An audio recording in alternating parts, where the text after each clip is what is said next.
The translations are out from My Hero Academia, chapter 296, and we thought that the war was over. Oh no, the war isn't over.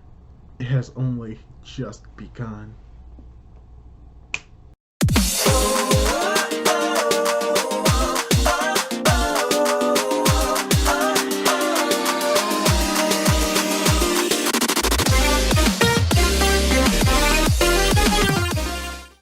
Hey guys, how's it going? It is your boy, Big Blue Drew 97 here, coming at you with another manga review, this time for My Hero Academia, manga chapter 296, titled Extremely Hell. And yes, the translations are out. I did a spoiler video earlier today talking about the actual spoilers themselves, and in this video I'll actually go over the chapter translations and give like a thorough review of this chapter, because from what we have with this chapter right now, this is the end of the Paranormal Liberation War arc. Last chapter was the end of the actual war itself, the major fighting, the major conflicts, all of that ended last chapter, and this is basically going into like the aftermath of it, like everything that has occurred, the effects that this war has had on the people as well as the students themselves, because we get a lot of information dropped here and a lot of confirmations for what we thought happened in previous chapters. And before we get into the review, if you haven't done so, subscribe to my YouTube channel, Big Blue Drew 97, and leave a like and comment on this video if you like this style of reviewing for My Hero Academia. And without the way, let's get right into this review. To start off this chapter, we get the confirmation once again that Shigaraki, or should I say All For One taking over Shigaraki's body, did escape from the battleground, did escape from this war, and we get a little bit more context on how that occurred. In the last chapter, we saw that he was able to escape with specific near high-end nomus. It is confirmed that the escape started off with 10 high-end nomu, and the heroes were, for the most part, only able to take out 3. And it's also confirmed that like the heroes that were like still on the front line, that were still able to fight, attempted to chase after Shigaraki and the rest, but unfortunately they were unsuccessful. But at the very least, we get a few confirmation of some heroes that are still alive. We see Mandalay from the Wild Wild Pussycats, she's still alive. We also get 13, who's confirmed to be alive, as well as we get to see President Mike as well, still trying to fight after he turned in Cute Igaraki, as well as we get to see Wash still alive, meaning that when the last time we saw him, he was able to survive the decay of Shigaraki, as well as like most likely everyone in the hospital is somehow safe as well. So we kind of get that confirmation here, as well as, like I said, we get the confirmation that he was able to escape with like all of the other members that were with him at that moment, that were a part of the League of Villains and the Paranormal Liberation Front. And tying to that, we also get the confirmation of how many of these individuals are part of the Paranormal Liberation Front were captured by the heroes. And we get to see that Gigantomachia is captured. Even though Mr. Compress took a large chunk out of his side, the heroes were able to capture him. But even better, when we cut back over to the villa in the mountain resort, we see that another hero has survived. Edshot was able to survive. And because he was able to survive, he was able to defeat Redestro, as we see that Redestro, again, and Trumpet, former associates of the original Paranormal Liberation Army, were captured, as well as the individuals that were in the basement where Gigantomachia broke out of. And we actually get a total for how many individuals a part of the Paranormal Liberation Army were captured, and it was 16,929 individuals. Let's say that one more time. 16,929 criminals were captured and detained, and this doesn't even include all of them. Those are the only ones that they were able to detain, because they also give another number of how 132 of the executives, a part of the Paranormal Liberation Front, are deemed missing, as well as we get to see that not just them, but other supporters across the country were also captured. And this is very interesting, because they give like a general number for how many that were caught, but that 132 are missing. And of that 132, that could also include like a few individuals that we saw that were part of the Paranormal Liberation Front Army, as well as Toga, because it is also confirmed that Toga was not captured as well. Meaning that at the very least, the individuals that we know were able to get out of this war, at the very least, as far as we know, include 132 unknown, including Paranormal Liberation Front executives. So most likely we're going to see more of those executives later on. But also confirms that Dabi, Spinner, Shigaraki, and Toga were not captured. Meaning that, yeah, it's, for the most part, they're still active in the world, which will most likely put fear in the eyes of society, showing that the heroes were able to capture a whole lot of these individuals, but literally the worst ones out there, free and not captured. So if anything, this is possibly going to be sprinkling in more fear and like resentment that the citizens will have for Hero Society. And even in this chapter, we kind of get more glimpses of like how the people are now viewing Hero Society and viewing heroes, even viewing Endeavor their number one hero. So that's going to be very interesting. But also what we see in this chapter is the aftermath of Gigantomachias like rampaging through the city. We have a lot of people like calling out for help, and we get to see like this one kid who is trying to help their brother out of the rubble and is trying to like help him as much as she can. But luckily enough, Froppy and Uraraka come to the rescue and save these kids, as we see that Uraraka is continuing to help people, even a man who's bloody and broken as Uraraka, to help find like someone that they love. And we get her trying to help more and more people. But probably the most interesting thing in this chapter is that we cut from Uraraka saving all of these people. We see this one hero looking upon all of the destruction, all of these people that are hurt or injured. We see the heroes trying to help them. Most likely he's looking at dead civilians just everywhere, and Uraraka sees this same sight, and this hero just gives up on being a hero. He quits being a hero, and I think this is a cool reflection on probably what a lot of heroes are probably thinking at this same time. I think there's going to be a significant drop in the number of heroes that are going to be heroes. They may be seeking other positions, and we're going to be left with like a smaller pool of heroes, but that smaller pool may consist of like the best of the best. So I think this is showing that, yeah, everyone shouldn't be a hero, even if they do have a cool quirk. Not everyone is cut out to be a hero. As an example, this person who like comes to realize, yo, this isn't for me, I can't do it. But you know, it makes sense. Just because you have like the ability to do something doesn't mean that you should or you want to do it. Actually, it just means that society is pressuring you to do something just because you have the ability to do so. It is your choice to do so, and he's choosing not to continue the fight. Which is sad, because this is probably the time where people need heroes most, but it's probably best to get heroes that want to be heroes and can be heroes than those that are just pretending and doing it for the glory.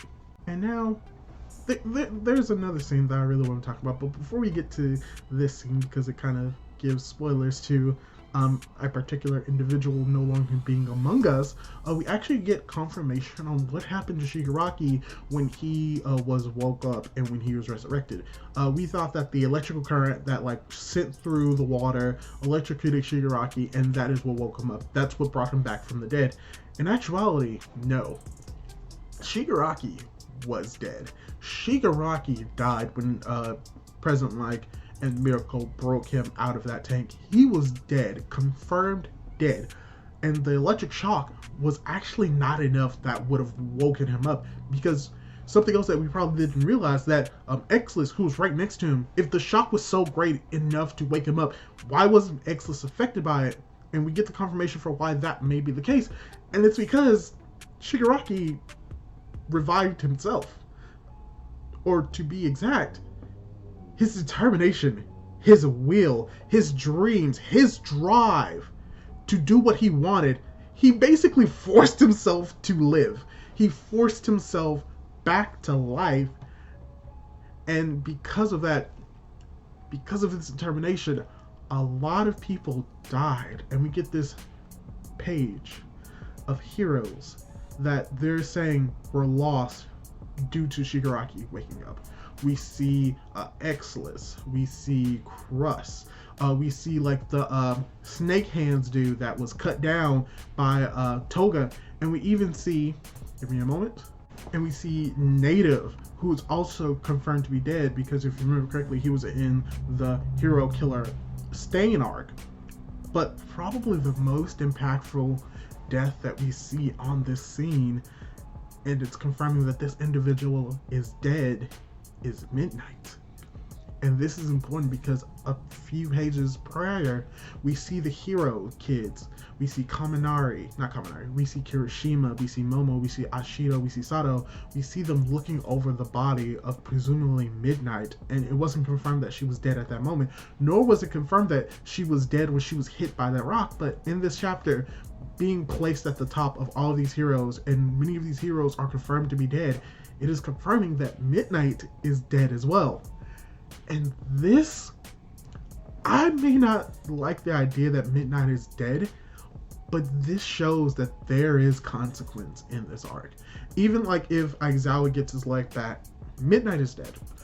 The hero kids have actual like reasoning for why this arc matters, for like why this war is important, because they lost a teacher, someone that they trusted, someone that taught them, someone that was like meaningful to them. They lost someone, they lost something in this war. And this means that pretty much every student in Class 1A and 1B will have a reason to fight against the League of Villains, to fight against the Paranormal Liberation Front, because they've lost someone in this arc. Even more people have lost more people in this arc, because we see that Majestic is also confirmed to be dead, and Majestic had an association with Momo. So all of these kids are going to have gone through trauma, and they're going to have to deal with this fact that as they're being heroes, they may have to risk their lives like Midnight, and they may not be able to take it. Maybe some of these students may not be able to be heroes anymore, and this could lead to some of the students dropping out, changing professions, but at the very least, those who stay will have greater conviction when it comes to fighting against the Paranormal Liberation Army, or even, at this moment, I'm going to assume it's just going to revert back to the League of Villains, because most of the Paranormal Liberation Front army is gone and has been captured. So that's very impactful, and it shows that this war had stakes, and that even though the heroes may have quote-unquote won by capturing all of these quote-unquote villains, they still lost people that they cared about. They still lost like their mentors. And what makes it even worse, they've probably lost the trust of society as well. As we cut over to a few pages where you have individuals that are just talking about like everything that is happening. Like they're talking about like how, like talking about Endeavor, talking about what Dobby said, whether or not it's true or not. And some people are even arguing like, yo, I'm probably gonna have to move out of this country, but I don't have the money. You have people that are talking just so negatively about it, talking about like the hero better explain this. Like all of these people, most likely adults, talking about the situation, talking about how bad it is. And like you may be thinking like, oh yeah, Hero Society is so doomed. Hero Society is going to fall. And I think that for the most part it will be, but there's still hope, because we also see like these two kids, and if you remember correctly, these are the kids that both Bakugo and Shoto were taking care of when they're going through the remedial courses to try and get their hero licenses. These kids are like, yo, is everything going to be fine? Of course it. And they's like, is everything going to be fine? And you have them like, of course everything's fine. That's what 5PP guy said. He said that everything's going to be fine. So it shows that even though this hero society has gone downhill, that is basically crumbling, there is still like pieces of hope in the next generation that can still believe and will most likely try to make everything better. And then from here, we get to the last 2 pages of this chapter, which basically confirmed that the Paranormal Liberation Front arc is over, but a new arc is just about to begin. And what is that arc? Well, let's get right into this last chapter, where we get to say, at this same evening, at this same time, we see that All For One is talking. It's like, and he basically is like, this doesn't go as I planned, but close enough.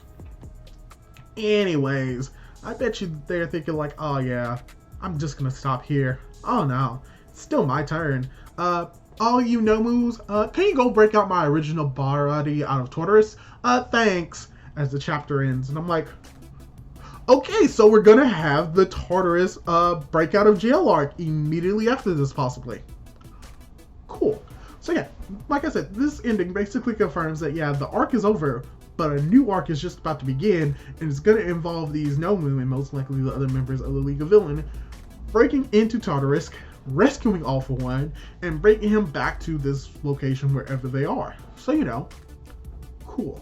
I think we all predicted like something like this was gonna happen. Like we all would have guessed like, oh yeah, as soon as like he get there, he's gonna find a way to break out, which he does, and it's very like spectacular and like just grand in its execution. But yeah, he's most likely going to try and escape out of Tartarus.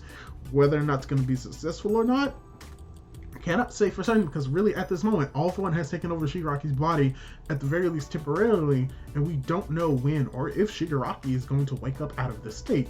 So it's going to be very interesting in the next few chapters to see seashells by the seashore. See exactly what Shigaraki is going to do in this situation, or even what All For One is going to do in this situation. So overall, really enjoyed this chapter. There was a few surprises.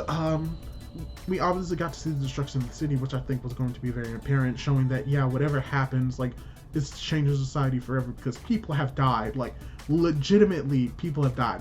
And some people may complain, like, oh yeah, Chris, he wasn't really important. Or, oh yeah, Majestic wasn't really important. Or Exodus wasn't really important. Yeah, Exodus wasn't really important. But yeah, no, Midnight is dead. Like, someone that we've known since, like, the first, like, 5 or 10 chapters that we've come to know, and the students have come to know, is straight up dead, which is probably going to give them more motivation to move forward and to fight as heroes. So that's going to be cool. As well as just getting like this is just a wrapped up chapter. That's basically what this is. Just wrapping up everything about the Paranormal Liberation Front, tying up loose ends, expanding more ends to possibly include trying to search for the other members of the Paranormal Liberation Front, probably establishing a new group either under the same name or under a different name, and just setting up for potentially what is going to be the next arc, which is probably going to be them breaking All For One out of prison. So overall, I'm still really excited for what's going to be happening next. I think this is going to be a really great ending to this arc. This chapter and last chapter is very great for this arc because it doesn't show that one side is doing better than the other. It's just continuing on with the story, which me personally thought that, oh, you can't just like end this and have none of this tie into the next arc. So it's great that it's going to be flowing together nicely. Overall, enjoyed it. Hopefully you enjoyed this chapter. Hopefully you enjoyed this review. If you did, leave a like down below. Comment on what you thought of this chapter, as well as subscribe to my YouTube channel if you haven't done so already. Do all of that cool jazz, and hopefully I'll be able to catch you in my next video. Until then, goodbye! Also, 2 videos in one day? Wow. Shocker.